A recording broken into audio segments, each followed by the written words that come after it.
Watch the Bobby Angel Report and Ziggy vs. Bandit.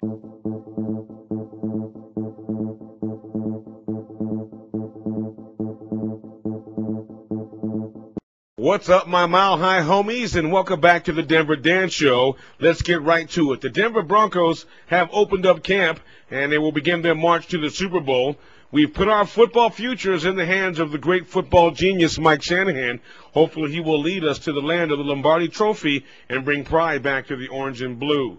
Defensive end Jarvis Moss will be competing for the starting position opposite Elvis Dumervil. Moss played in 6 contests last season. He got 1 start before suffering a lower leg injury during practice, which ended his entire season. In the games he did play, he got 14 tackles, including 7 solo and a sack. Also, the defense has improved with the addition of rookies, quarterback Jack Williams out of Kent State, defensive tackle Carlton Powell out of Virginia Tech, linebacker Spencer Larson out of Arizona, and safety Josh Barrett out of Arizona State. Linebacker Boss Bailey comes to the Broncos after spending his first 5 years in the league with the Detroit Lions. He'll join up with his brother Champ Bailey to try to bring some youth back to this Denver defense. Wide receiver Sammy Parker joins the Broncos after spending 4 seasons with the Kansas City Chiefs. Darrell Jackson and Kerry Colbert, all veteran receivers, have joined the Broncos. Head coach Mike Shanahan brought the guys in hopes of finding replacements for Javon Walker. Wide receiver Brandon Marshall, he did practice. He's running routes and drills with the exception he is not catching the football. Jason Elam joined the Atlanta Falcons, so the Broncos signed Matt Prater late last season from the Dolphins practice squad. Behind enemy lines, the Raiders cheerleading pitchers are out, and here they are. In hockey news, the Detroit Red Wings are in the Stanley Cup Finals, and the Avs, all they've done is countered signing forward T.J. Gallardo to an entry-level contract.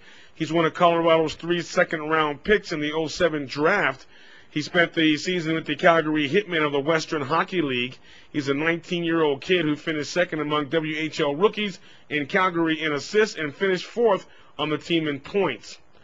The Colorado Rockies have won 3 in a row, but they still have the 3rd worst record in Major League Baseball. Time is ticking now for their manager.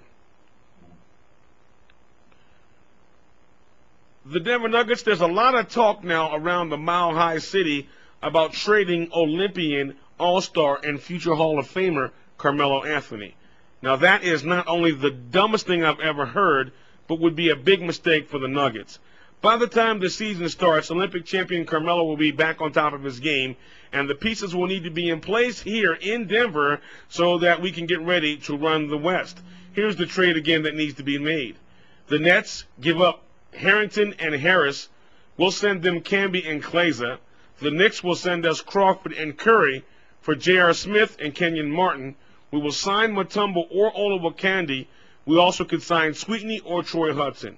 Also, we will fire George Karl, fire Rex Chapman, and put the teams in the hands of A.D. Adrian Dantley. He can handle this team. It's time for someone to give him a shot. He hasn't had any interviews that have been recorded yet with any of the NBA teams in search of head coaches, so we might as well go ahead and just fire George Karl and keep A.D. in-house. Don't forget, the Raiders still suck, and death to the Red Wings. Join us as we keep you up to date with all the news from Broncos camp. That's the Denver Dan Show, hoping all your sunsets are blue and orange.